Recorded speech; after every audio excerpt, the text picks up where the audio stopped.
Hello, my friends. Welcome to Adda 24/7 Regulatory Bodies and SO channel. I'm your mentor Veer, and I'm here with a very important preparatory session for the SBI CBO aspirants. जी हाँ दोस्तों, आज से हम start करने वाले हैं अपनी practice sessions for the SBI CBO, specially catering to the banking knowledge section. तो दोस्तों आई थिंक कहीं ना कहीं देखिए, जो YouTube जो हमारी है वो फ्री कंटेंट देने वाली है, और जो हमारा पेड कंटेंट है, अगर आपको सपोज लगता है कि आपको कंटेंट नहीं है, अगर देखिए YouTube आपको कैसे हेल्प कर सकता है, आपको हम प्रैक्टिस अच्छी करवा सकते हैं ऑन YouTube. स्टिल आपको लगता है कि यार सर मेरे कुछ पर्टिकुलर टॉपिक्स हैं, तो ऑलवेज कमेंट सेक्शन ओपन रहेगा, आप अपने क्वेरीज पोस्ट कीजिए and I will come up with a dedicated session on particular topic.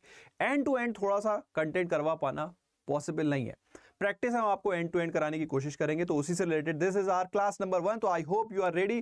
बाकी क्लास में क्या रहेगा तो एंड तक बना रहना जरूरी है, ताकि आपको कंप्लीट क्लैरिटी रहे. तो चलिए स्टार्ट करते हैं दोस्तों आज का session. But before starting our session guys, अगर आप हमारे चैनल पे नए हैं तो please download our Adda 24/7 app from the link given in the description box and do check out the free material that we are offering. Moreover, किसी भी course में एनरोल करना है तो ऐप के थ्रू कीजिए by using the code Y581 for maximum possible discount.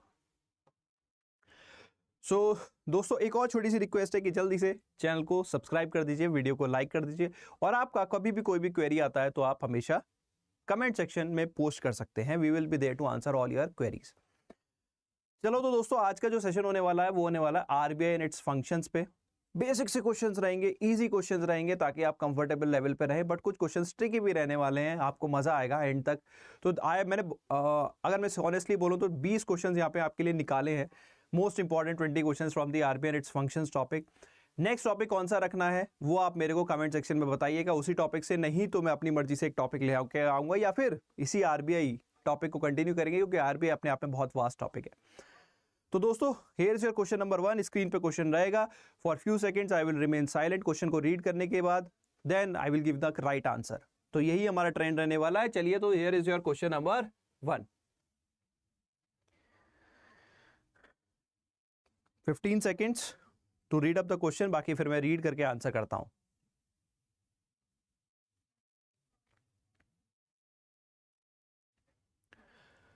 What is the primary objective of the Reserve Bank of India? Profit maximization, price stability and control of inflation, currency printing, fiscal policy implementation, all of the above. Sorry, not W, it's E. It's a printing mistake, so do not worry, it's E, not W. So what will be the answer? देखिए, central banks are not there to make profits. They have no business to do business. तो ये पहला तो हो नहीं सकता. ठीक है. करेंसी प्रिंटिंग ये एक फंक्शन वो परफॉर्म करते हैं. Fiscal policy is part of government taxation policy, तो ये भी नहीं हो सकता. तो ऑल ऑफ दी अबव तो हो ही नहीं सकता. अब ये हो सकता है या ये हो सकता है. ठीक है. देखिए, अगर हम बात करें द प्राइमरी ऑब्जेक्टिव, अगर मॉनेटरी पॉलिसी का आपने सेक्शन देखे हैं, तो primary objective of RBI central bank is to have growth and price stability in the economy. उसको अचीव करने के लिए we perform different type of functions. ठीक है. तो सबसे पहला इसमें जो आंसर आ जाता है वो आ जाता है, more appropriate answer is option number B. B इसमें ज्यादा सही है. आई होप आपने सही आंसर लगाया हो. ठीक है. चलिए next question. The RBI's role in managing the foreign exchange reserve includes. बहुत ही सिंपल क्वेश्चन है, हार्डली 10 सेकेंड्स लगने चाहिए. Option A, buying and selling of foreign currencies, regulating stock markets, C, controlling inflation, D, agriculture credit management, E, all of the above. RBI's role in managing forex. तो forex exchange is basically dealing with different currencies. तो option number ए, आई think ये तो किसी का गलत नहीं होगा. ये तो अगर किसी ने बेसिक RBI वर्ड भी सुना है तो भी, या फॉरेक्स वर्ड सुना है. फॉरेक्स से जब आप एक करेंसी को दूसरे में कन्वर्ट करते हो तो दैट इज फॉरेक्स एक्सचेंज. ठीक है. एक्सचेंज वर्ड से भी हो जाता है यार ये. यहाँ पे हम buying and selling of foreign currency, तो answer is option number A. चलिए next question. Which function of the RBI involves acting as a clearing house for the settlement of commercial transaction? थोड़ा सा कॉम्प्लेक्स क्वेश्चन है, but easy है. सबसे पहले आपको पता होना चाहिए क्लियरिंग हाउस क्या करते हैं. जनरली ये जो टर्म हम सुनते हैं ये स्टॉक एक्सचेंजेस में इस टर्म को सुनते हैं. स्टॉक एक्सचेंज में इनका रोल क्या होता है? इनका रोल होता है पेमेंट एंड सेटलमेंट ऑब्लिगेशंस को फुलफिल करना. तो जब RBI payment and settlement obligations को फुलफिल कर रहा है तो किसके लिए करेगा? आरबीआई है क्या? It is a banker to the bank. As well as government. But क्या होता है, पेमेंट एंड सेटलमेंट ऑब्लिगेशन, दो बैंक्स का जो पेमेंट एंड सेटलमेंट ऑब्लिगेशन है वो करवाना क्लियरिंग हाउस के तौर पे। So more appropriate answer is bankers bank. Government के बिहाफ पे कोई पेमेंट एक्सेप्ट करना या गवर्नमेंट का कोई ट्रांजेक्शन कैरी आउट करना, तो that is the bankers, that is the role as a banker to the government. But दो बैंक्स का कंप्लीट सेटलमेंट करवाना, that is option number B, clearing house के तौर पे काम करना। ठीक है, चलिए नेक्स्ट।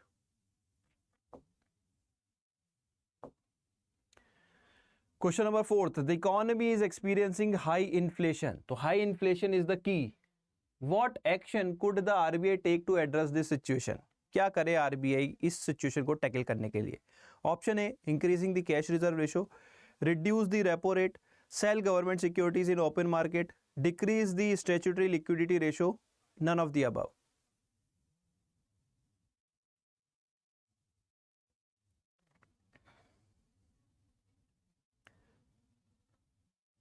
आई थिंक ये क्वेश्चन जो है थोड़ा सा नहीं सही है। एक मिनट क्वेश्चन को मुझे एक बार देख लीजिए। Increasing the cash reserve ratio, देखो कैश रिजर्व रेशो अगर हम बढ़ाएंगे तो बैंक्स के पास कम पैसा रहेगा। फॉर एग्जांपल अभी 4% है, इसको 6% कर देंगे तो बैंक्स के पास सपोज पहले 100 में से 96 रुपीज थे, अब उनके पास 94 रुपीज बचेंगे, तो they have less money to lend. तो हाई इन्फ्लेशन में ये पॉइंट तो सही है। दूसरा, रिड्यूस द रेपो रेट, नहीं रेपो रेट उनको बढ़ाना पड़ेगा। For tight monetary policy they need to increase the repo rate, तो ये तो ऑप्शन नहीं हो सकता। देन सेल गवर्नमेंट सिक्योरिटीज, जब आरबीआई गवर्नमेंट सिक्योरिटीज सेल करेगा यानी कि बैंक इसको बाई करेंगे, पैसा कहां से आएगा, यहां से आरबीआई की तरफ आएगा, तो टाइट मॉनेटरी पॉलिसी, तो ये भी आंसर हो सकता है। इसलिए इसको हम बोलते, सी ऑप्शन को हम थोड़ा सा करेक्ट कर देते हैं क्योंकि ये भी हो सकता है बाई, ये होना चाहिए बाई गवर्नमेंट सिक्योरिटीज, तो ये गलत हो जाएगा। तो ये ऑप्शन में थोड़ा सा मॉडिफाई करूंगा दोस्तों, ठीक है, क्योंकि अगर आरबीआई सिक्योरिटीज को बाई करेगा, मैं आपको बताता हूं, देखो क्या है, हाई इन्फ्लेशन अगर है इकोनॉमी में, यानी कि ऑलरेडी लिक्विडिटी, मैं दोनों चीजें लिख देता हूं, हाई इन्फ्लेशन और लिक्विडिटी। हाई इन्फ्लेशन है तो लिक्विडिटी कम करनी है। लिक्विडिटी का मतलब ये आरबीआई है और ये बबल हमारा इकोनॉमी है, तो पैसा हमें यहां से यहां लाना पड़ेगा, पैसा यहां से यहां लाना पड़ेगा। तो एक तो हम इसके लिए क्या कर सकते थे, सीआरआर बढ़ा सकते थे। पहले 4 रुपए थे तो अब वो 6 रुपए कहां पहुंच जाएंगे, आरबीआई के पास, क्योंकि CRR is to maintain with the RBI, तो पैसा यहां से यहां आएगा। दूसरा, जब ये जो पॉइंट था, sell securities in the market, securities sell करेंगे तो सिक्योरिटीज जाएंगी यहां, पैसा आएगा यहां। इसी वजह से आरबीआई शुड, जो ऑप्शन होना चाहिए आरबीआई, वरना दो ऑप्शन करेक्ट हो जाएंगे, जिसने ये मार्क किया वो भी सही है, जिसने ये मार्क किया वो भी सही है, इसलिए मैंने ऑप्शन को मॉडिफाई कर दिया है, इसको बाई कर दिया है। तो in this scenario answer A हो जाएगा। ठीक है, चलिए नेक्स्ट क्वेश्चन, मुझे वो देखते ही लग रहा था कि गड़बड़ है। Next, the exchange rate of Indian rupee is depreciating rapidly. What action might the RBI takes to stabilize the currency? Currency को, आपका रुपी जो है वो डेप्रिशिएट हो रहा है, इसकी वैल्यू गिर रही है, तो हमें क्या करना चाहिए, आरबीआई को क्या करना चाहिए? Purchase foreign currency in foreign exchange market, increase the repo rate, sell the government securities in open market, decrease the statutory liquidity ratio, या नन ऑफ द अबव। थोड़ा सा ट्रिकी क्वेश्चन है, थोड़ा सा है, ज्यादा ट्रिकी नहीं है, आप कर सकते हो उसको आराम से। देखिए पहला ऑप्शन क्या है, परचेज फॉरेन करेंसी। देखिए करेंसी जब डेप्रिशिएट हो रही है तो हमें उसकी एप्रिशिएट कराने के लिए उसकी डिमांड बढ़ानी होगी, तो हमें रुपी परचेज करना चाहिए या डॉलर परचेज करना चाहिए। फॉर एग्जांपल अगर रुपी डेप्रिशिएट हो रहा है तो हमें रुपी बाई करना पड़ेगा ताकि इसकी डिमांड बढ़े, डिमांड बढ़ेगी तो ये एप्रिशिएट करेगा। हम क्या कर रहे हैं, हम फॉरेन करेंसी को बाई कर रहे हैं, परचेजिंग फॉरेन करेंसी, ये होना चाहिए परचेजिंग डोमेस्टिक करेंसी, तो ये स्टेप हमारा सही होता।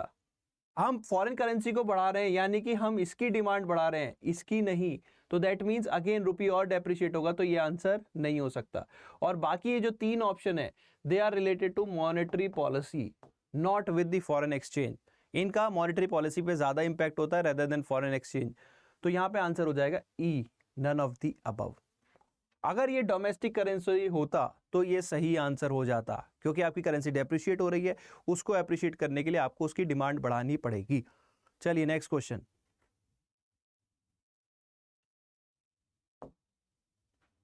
विच international organization is the RBI a member of? थोड़ा सा ट्रिकी क्वेश्चन, जनरली ये हमें पता नहीं होता। इंटरनेशनल ऑर्गेनाइजेशन, अब आपके देखो आपका जो सिलेबस है general economy and general awareness and economy, तो इकोनॉमी में हम इंटरनेशनल ऑर्गेनाइजेशंस पढ़ते हैं, तो IMF is one of the very important organization. तो क्या उसका आरबीआई मेंबर होता है कि नहीं होता है? देखिए आईएमएफ में हर कंट्री से जनरली 2 मेंबर्स होते हैं, ठीक है। जरूरी नहीं है कि मतलब एक रीजन से भी मल्टीपल मेंबर्स हो सकते हैं। तो एक मेंबर होता है गवर्नर, जनरली एक कंट्री से जो होता है, और एक होता है अल्टरनेट गवर्नर, ठीक है।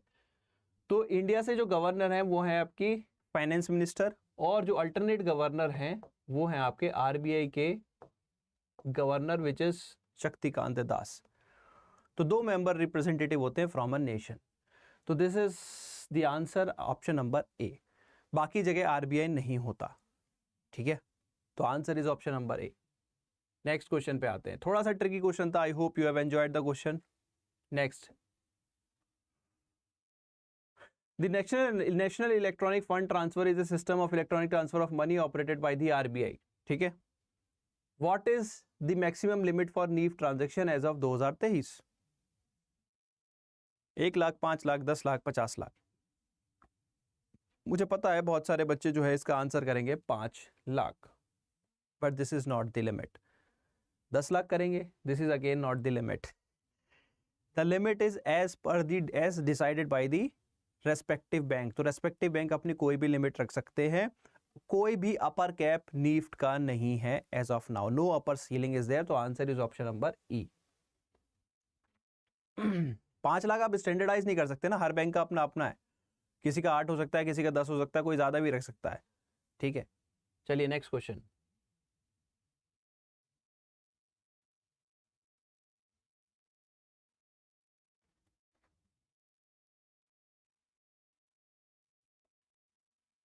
What is the minimum limit for cash reserve ratio requirement for scheduled commercial banks in India? क्या मिनिमम लिमिट है फॉर कैश रिजर्व रेशियो? 2%, 4%, 6%, 8%? ध्यान से करना, गलती मत करना, थोड़ा सा ट्रिकी है। सीआरआर की क्या लिमिट है? देखिए 2006 तक, अगर मैं याद हूं 2006 या 2003 तक तो ये लिमिट होती थी, उसके बाद से there is no such limit. CRR की no upper limit, no lower limit, ठीक है। तो बहुत सारे बच्चे जिन्होंने 4% आंसर दिया है वो गलत है। आपने सोचा कि अच्छा ये तो करंट वाली है, इससे नीचे नहीं जा सकते, नहीं। सीआरआर यहाँ पे बेसिकली पूछने का मेरा पर्पस ये है कि कितना कम या कितना ज्यादा हो सकता है, यहाँ पे मिनिमम लिमिट में पूछ रहा हूँ। तो there is no such bar, RBI जितना चाहे उतना डिसाइड कर सकता है सीआरआर को। तो आंसर हो गया ऑप्शन नंबर ई, ठीक है। चलिए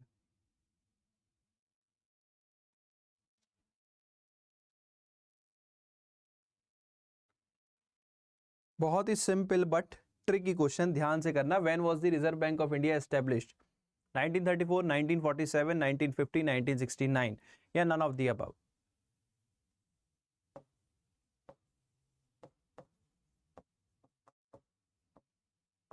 यहाँ पे हम पूछ रहे हैं RBI as a bank is establish in which year? तो it was establish in the year of 1935। तो जिन बच्चों ने ए आंसर दिया है वो गलत है। It was the act which was passed in the year of 1934.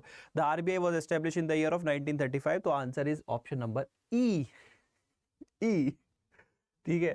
चलिए आगे चलते हैं।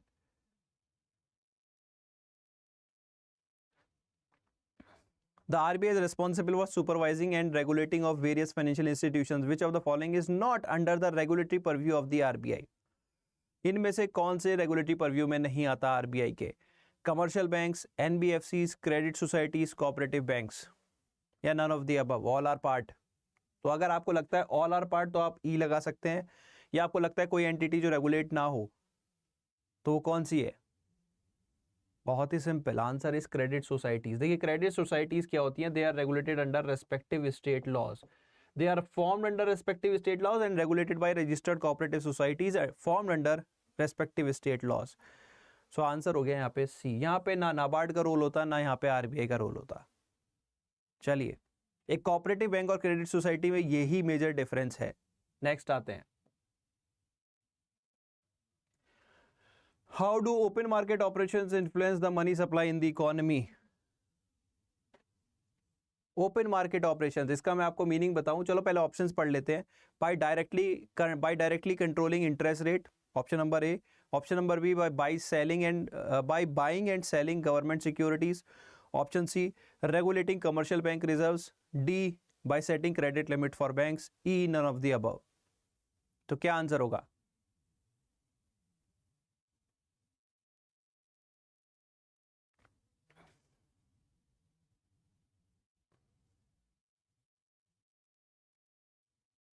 देखिए क्या होता है ओपन मार्केट ऑपरेशंस में, आरबीआई क्या होता है, openly buy and sell the government securities as per the market conditions.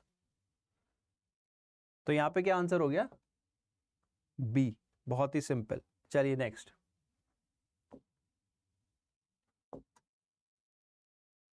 In what circumstances does the RBI typically act as the lender of last resort. ये जो टर्मोलॉजी है lender of last resort, इसको हम बेहेगॉट dictum भी बोलते हैं, because this concept is being given by dictum. पहले लिख देता हूं, this concept is being given by Walter Bagehot, who was an economist, UK में थे ये, 1980s समथिंग में इन्होंने ये कंसेप्ट दिया था, लेंडर ऑफ लास्ट रिसोर्ट। तो जब इकोनॉमी की हालत खराब हो, जब बैंक्स को क्राइसिस की सिचुएशन फेस करनी पड़ रही है, तो उस समय एक सेंट्रल बैंक की ये मेजर रिस्पॉन्सिबिलिटी बन जाती है कि वो उस पैनिक की सिचुएशन में पैसे को चैनलाइज करने में हेल्प करे। सो वहां से ये टर्म आया था लेंडर ऑफ लास्ट रिसोर्ट। तो अब इस क्वेश्चन के ऑप्शन देखते हैं। A, during routine banking transactions. B, in terms of financial crisis and panic. तो आंसर आपको देखते ही पता लग गया, ये डिस्कस कर लिया तो आगे हम नहीं जाते। चलिए नेक्स्ट, आई होप क्वेश्चंस पसंद आ रहे हो, कोई डाउट तो नहीं है? डाउट आए तो बाद में कमेंट सेक्शन में बोल देना, because this video is recorded. तो आई एम सॉरी मैं वैसे वहां अवेलेबल रहूंगा, डू नॉट वरी, ठीक है। What is the minimum capital adequacy ratio required for banks under Basel III norms as mandated by the RBI.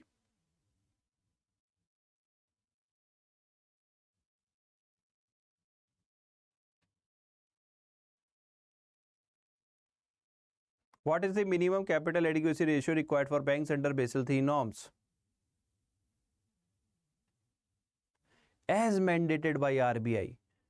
तो देखो ये क्वेश्चन पहले मैं भी नहीं देख पाया था, इस क्वेश्चन का आंसर शायद मैंने गलत दिया हो, लेकिन अभी मैं सही कर देता हूं, क्योंकि यहां पे पूछा गया है एज मैंडेटेड बाई। अगर ये क्वेश्चन सिर्फ इतना रखूं मैं तो इसका आंसर हो जाएगा 8%, लेकिन आरबीआई ने जो कैपिटल एडिक्वेसी बताई हुई है वो 9% है, because as mandated by RBI पूछा है हमारा, तो आंसर हो जाएगा ई। और यही शायद मैंने यहाँ पे गलत टाइप किया हुआ है, एक बार चेक कर लेता हूँ। हाँ, ये गलत टाइप किया हुआ है, क्योंकि यहाँ पे पूछा है what is the minimum capital adequacy ratio required for banks under Basel III norms.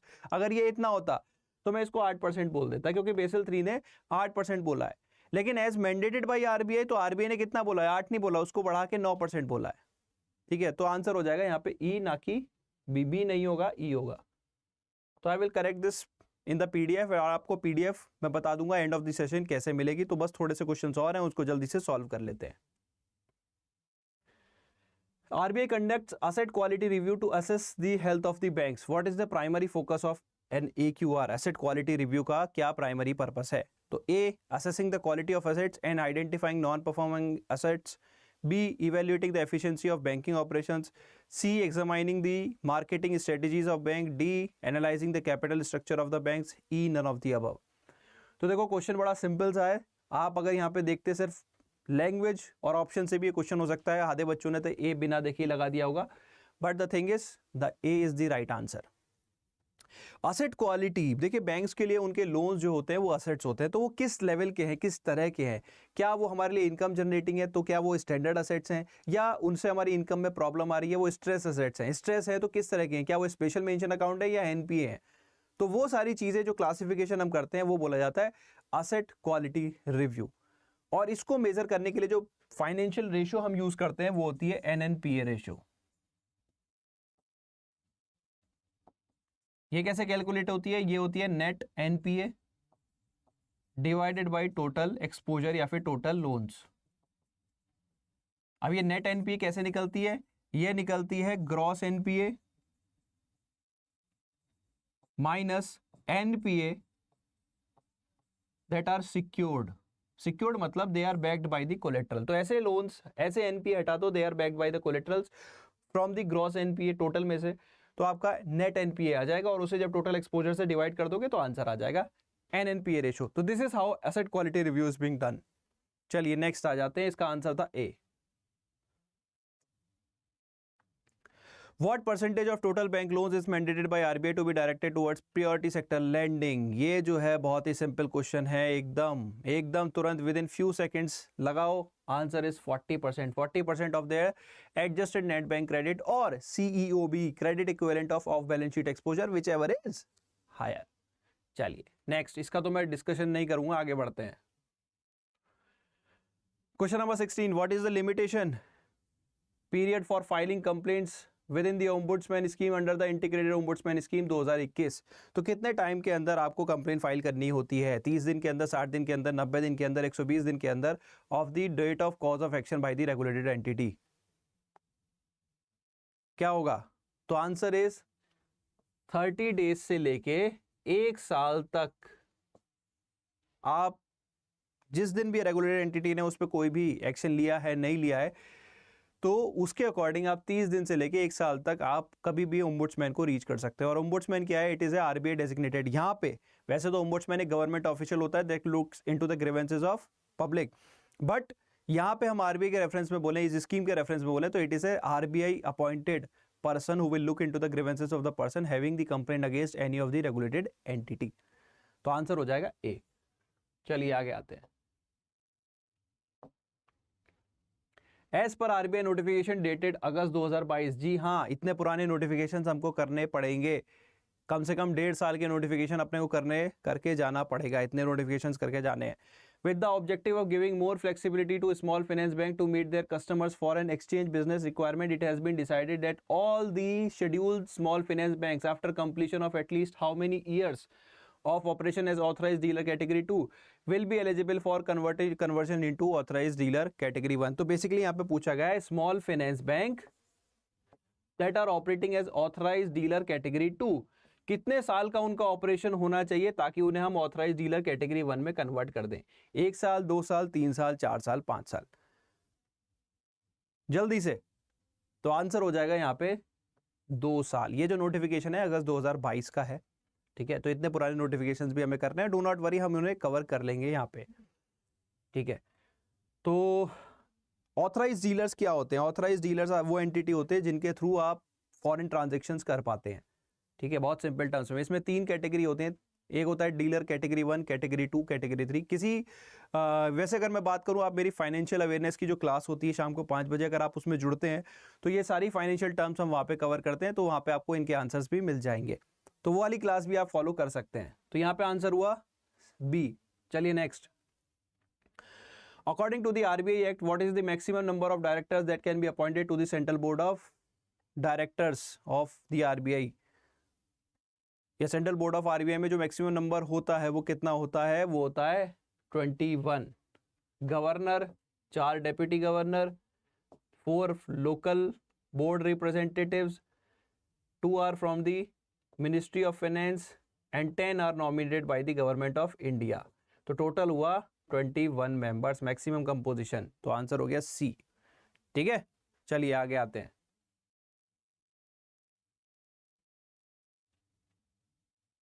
Which section of the RBI Act 1934 provides the power to constitute monetary policy committee? बहुत ही सिंपल सा क्वेश्चन है। मॉनेटरी पॉलिसी कमेटी जो है वो किस section के under form होती है? तो सेक्शन याद रखना, आंसर इज सेक्शन 45ZB। और चलिए वो धीरे धीरे करेंगे, सारे क्वेश्चन अभी कवर नहीं कर लेते, मेरे दिमाग में भी आया था, बट कोई बात नहीं, आगे कवर करेंगे, ठीक है। सेक्शन 45ZB के अंदर आपकी मॉनेटरी पॉलिसी कमेटी फॉर्म होती है। चलो दोस्तों, last question of the day, easy सा क्वेश्चन है, बड़े आराम से आंसर करना है। Who has the authority to amend the Reserve Bank of India Act? Parliament of India, President of India, Central Board of RBI, Ministry of Finance। जो RBI act है उसको अमेंड कौन कर सकता है? सिंपल सी बात है। तो कोई भी लॉ, लेजिस्लेशन कोई भी है सेंट्रल लेवल पे, तो उसको अमेंड करने की जो पावर है that is with the parliament, और पार्लियामेंट में कौन कौन होता है? Lok Sabha, Rajya Sabha and the president, तीनों मिलके। पहले लोकसभा पास करेगी, या जिसमें भी बिल इंट्रोड्यूस हुआ है, या दोनों हाउसेज उसको पास करेंगे, उसके बाद प्रेसिडेंट उस पर साइन करेंगे, that it will be published in the gazette of India, then we can say that it has become a law. और उस लॉ को भी अमेंड करने का सेम ही प्रोसीजर होता है, ठीक है।